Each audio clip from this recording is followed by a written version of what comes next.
Today we're reviewing a story that demonstrates how financial manipulation can hide behind the language of self-care, and why setting boundaries isn't control, it's self-preservation. This case shows what happens when one partner mistakes generosity for an unlimited resource. Let's get into it. My wife sent me a performance review during a $2.8 million business meeting and gave me 7 days to prove I was worth keeping. I'm sitting in a conference room with 3 senior executives from our biggest potential client.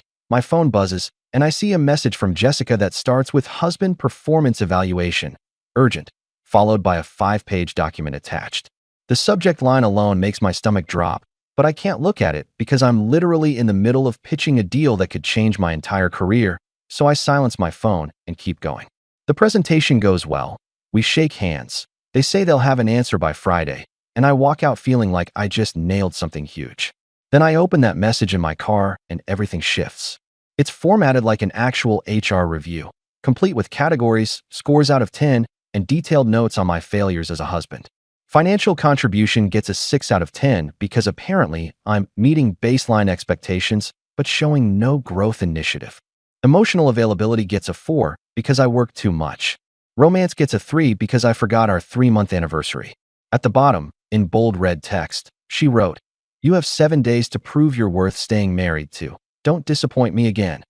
I sit there staring at my phone for maybe 10 minutes, not angry, just genuinely confused about when my marriage became a job I could get fired from. Let me back up and explain how I got here. I'm David, 32 years old, regional sales manager for a mid-sized tech company, and I make decent money, around $140,000 a year plus bonuses. I own my house outright because I bought it as a foreclosure 6 years ago and spent 2 years fixing it up myself. I met Jessica at my cousin's wedding about 10 months ago. She was a bridesmaid, beautiful, charming, and we hit it off immediately. She was 24 then, working as a marketing coordinator for some startup, and she seemed ambitious and independent. We dated for 5 months, got engaged, married 3 months later, and honestly everything felt fine until about 3 weeks after the wedding. That's when she quit her job. She told me she wanted to focus on being a wife, on making our home perfect, on supporting my career so I could advance faster. It sounded sweet at the time, like she really wanted to invest in us as a team. I said okay, thinking maybe she was burned out from her job and needed a break. But then the spending started. Before we got married, Jessica was pretty normal about money. She'd split checks, buy her own stuff, never expected me to cover everything. After the wedding, it's like a switch flipped. Suddenly, she's ordering $300 worth of skincare products, signing up for a boutique gym that costs $200 a month, getting her hair done every 3 weeks at some fancy salon downtown. I'm not cheap. I've never been cheap. But I started noticing that every week there's another charge on our joint account for something she needed. I tried bringing it up gently a few months in, asking if maybe we could budget a little better, and she looked at me like I'd just insulted her entire existence. She said, "I gave up my career for you. The least you can do is make sure I'm taken care of," which felt manipulative, but I didn't have the energy to fight about it. So I just let it go and figured we'd work it out eventually. Fast forward to today, to this absolutely insane message, and I realize I've been ignoring a lot of red flags because I wanted to believe I made the right choice marrying her. I drive home in silence, rehearsing different responses in my head, trying to figure out if I'm overreacting or if this is genuinely as crazy as it feels. When I get there, Jessica's on the couch watching some reality show, and she looks up at me with this expectant smile like she's waiting for me to apologize. I don't say anything at first. I just walk past her into the kitchen and pour myself a glass of water. She follows me and asks if I got her message, and I tell her, yeah, I got it, right in the middle of the most important meeting of my career. She doesn't even flinch, just says, "Good. So you understand we need to have a serious conversation about our future," like she's a manager calling an underperforming employee into her office. I ask her if she's serious about this whole 7-day evaluation thing, and she nods and says, completely serious, "David, I've been unhappy for a while, and I need to see real change or I don't think this is going to work." Her tone is so casual, like she's talking about returning a sweater that didn't fit right. I stand there looking at her, really looking at her, and I see someone I don't recognize anymore. This isn't the woman I married, or maybe it is and I was just too distracted to notice. I take a breath and say something I've been thinking about for weeks, but never had the courage to actually verbalize. I tell her, if you're evaluating me, then I'm evaluating you too. Consider this a mutual review period. Her face goes blank for a second, like she didn't expect me to push back at all. And then she laughs this short, dismissive laugh and says, "Fine, evaluate away. I'm sure you'll realize pretty quickly that you're lucky to have me." She walks back to the couch and unpauses her show, and I go upstairs to my office and close the door.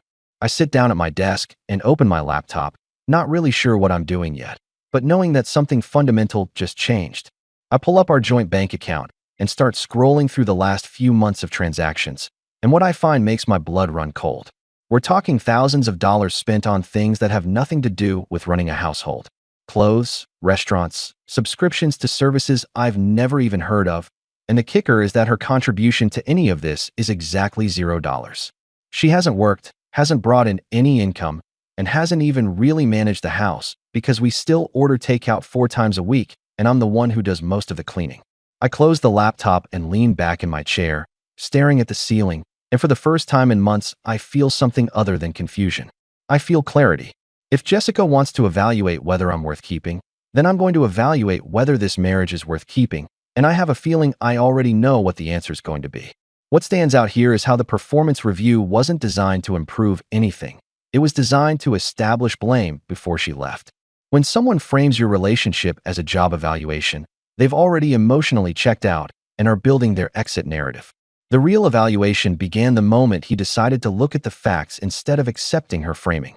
Day 2 of her evaluation is when I realized my wife wasn't a partner. She was a liability. I wake up at 6 like I always do, shower, get dressed for work, and when I come downstairs, Jessica's still asleep in our bedroom with the door closed. This isn't unusual. She rarely gets up before 10:30, but today it hits different because I'm actively paying attention to what she actually does with her time. I make coffee, check my emails, and before I leave for the office, I do something I've never done before. I take my laptop with me instead of leaving it on my desk at home. I also call my brother Tom and ask him if he can swing by the house later to pick up some tools I borrowed. But really, I'm giving him a spare key and asking him to keep an eye on things in case the situation escalates. He agrees without asking too many questions because he's always been good like that. On my lunch break, I log into our joint account from my office and start building a spreadsheet. Every transaction from the time she quit her job organized by category. It takes me almost 2 hours, but by the end I have a complete financial picture of our marriage, and it's worse than I thought. Jessica has spent $9,200 in the 4 months since she quit working. That's clothes, beauty treatments, restaurants with her friends, subscription boxes, online shopping, boutique fitness classes, and about a dozen other things that have nothing to do with our household. Her contribution to our joint expenses, to groceries, utilities, mortgage, anything that actually keeps our life running, is $0. I sit there staring at the numbers, feeling like an idiot for not catching this sooner. But I was busy working and trying to build a future, and I trusted her to be reasonable. That trust was clearly misplaced. I create a new checking account in my name only and transfer most of my money into it, leaving just enough in the joint account to cover the bills I know are coming due this month. Then I call my buddy Mike, who's a family lawyer, and ask him if he has time for a drink after work. We meet at a bar near his office around 7, and I lay out the whole situation, the performance review, the spending, the entitlement, all of it. Mike listens without interrupting, and when I'm done, he's quiet for a minute before he says anything.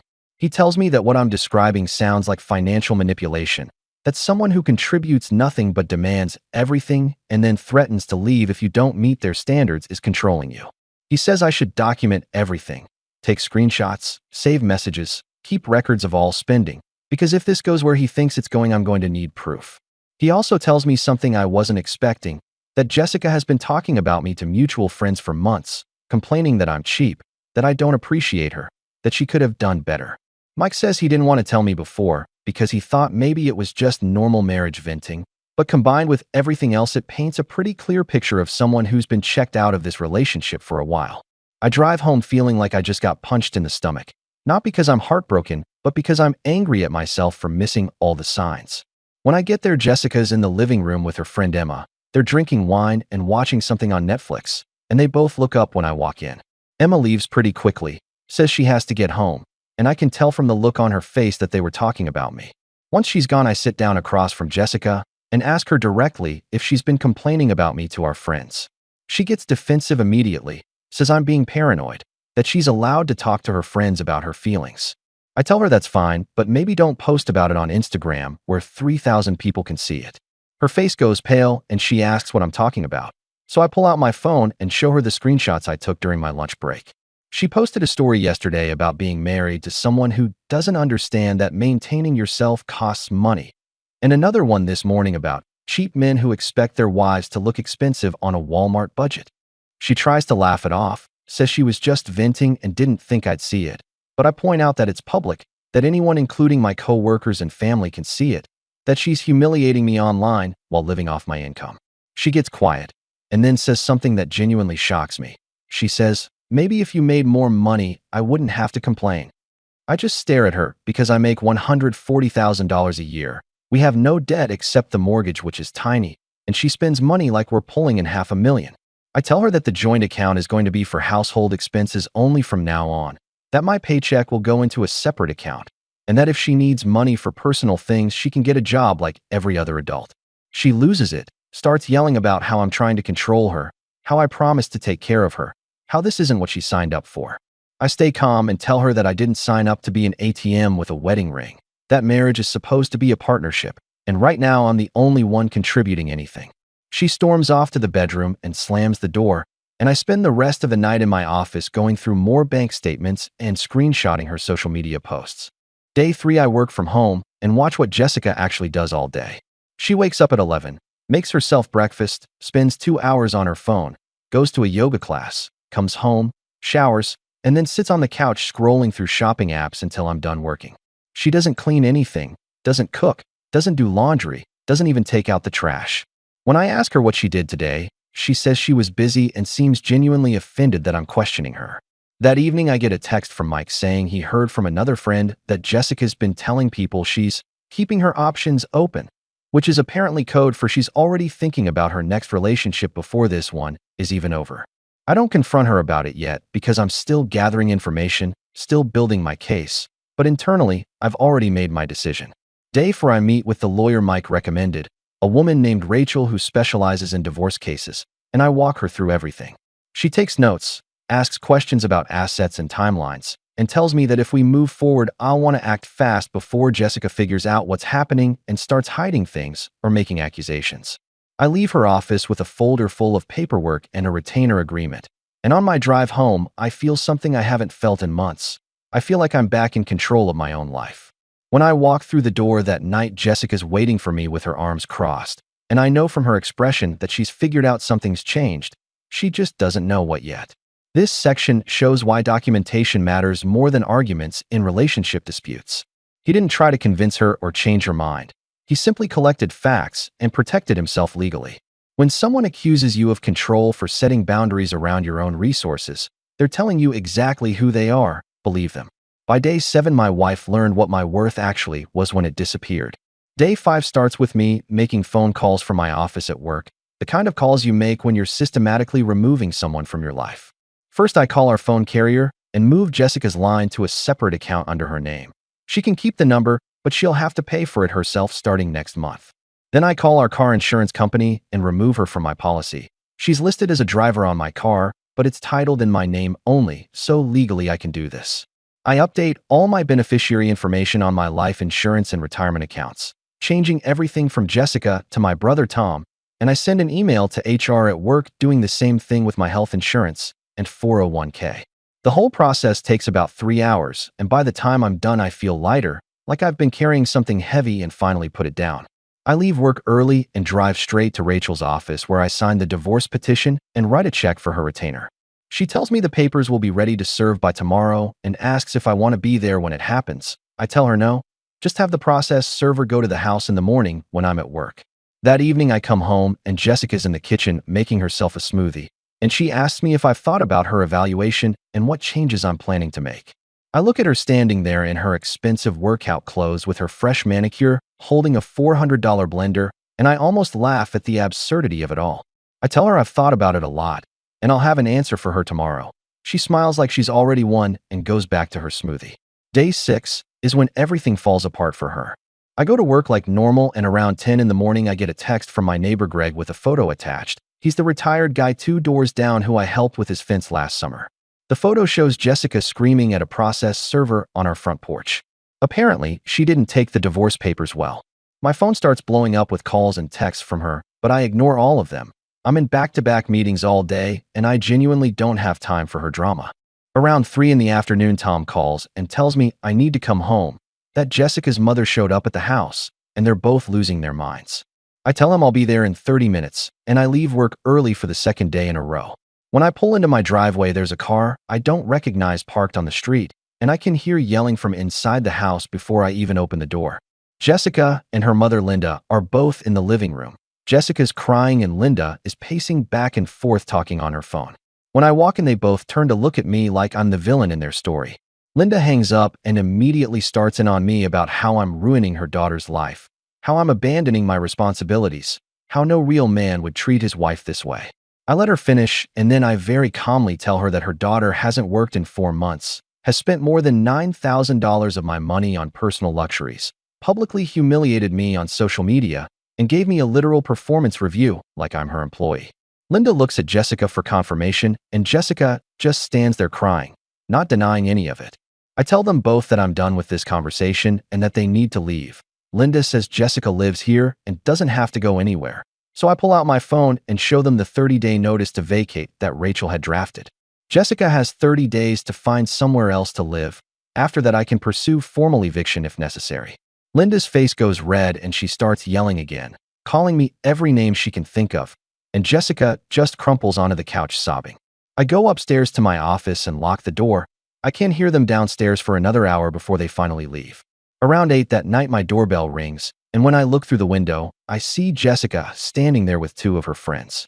I open the door, and before I can say anything, she pushes past me into the house. Her friends follow, and suddenly I've got 3 women in my living room staging what I guess is supposed to be an intervention.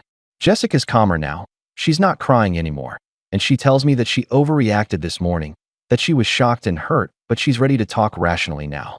She says she knows she made mistakes, but so did I, that marriage is about compromise, that we can work through this if I just cancel the divorce and give her another chance. Her friends nod along like this is a reasonable request, like the last 4 months didn't happen. I stand there listening to her talk, and I realize she still doesn't get it. She still thinks this is negotiable, that she can manipulate her way back into the life she had. When she finally stops talking, I look at her and say the only thing that needs to be said. I tell her, "You had 7 days, and you wasted all of them." Her face changes. The fake calm disappears, and she starts yelling again about how I never loved her, how I used her, how she gave up everything for me. I don't argue because there's no point. I just tell her and her friends to leave, and that if they don't, I'll call the police. They leave, but not before Jessica tells me I'm going to regret this, that she'll take me for everything I have, that I'll end up alone and miserable. I close the door behind them and change all the locks that night. I ordered new hardware online 2 days ago, and it arrived this morning.